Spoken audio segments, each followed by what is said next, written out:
Infrasarkano sildītāju UFO darbības princips pašos pamatos atšķiras no konvekcijas tipa sildītājiem. Sildītāji UFO pārvērš elektroenerģiju siltuma enerģijā, izmantojot speciālu sildelementu. Siltuma enerģija siltuma staru veidā nonāk uz virsmām priekšmetiem un cilvēkiem, uz kuriem virzīti sildītāja gaismas stari.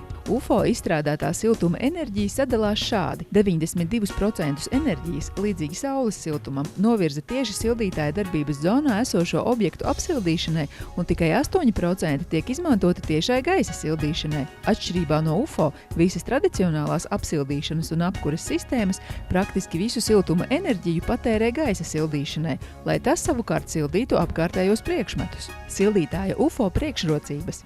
Vispirms silda cilvēkus un priekšmetus, nodrošina liederīgu, ekoloģiski tīru un ekonomisku apsildīšanu.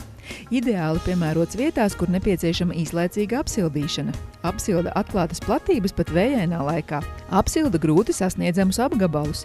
Nodrošina ātru siltuma pārvadi. Vējš un caurvēji neietekmē apsildīšanu. Siltumu var pārvadīt virzīt. Sistēmu ir viegli montēt un lietot. Nerada nepatīkamas un kaitīgas smakas. Darbojas klusi. Nepadara gaisu sausu. Neizraisa galvas sāpes, nesamazina skābekļa daudzumu telpā, salīdzinājumā ar citām sistēmām nerada saindēšanās un uzliesmošanas draudus, novērš mikrobu un baktēriju attīstību. Laipni gaidīt izstādē šajā nedēļas nogalē, izstādes laikā ievērojamas atlaides.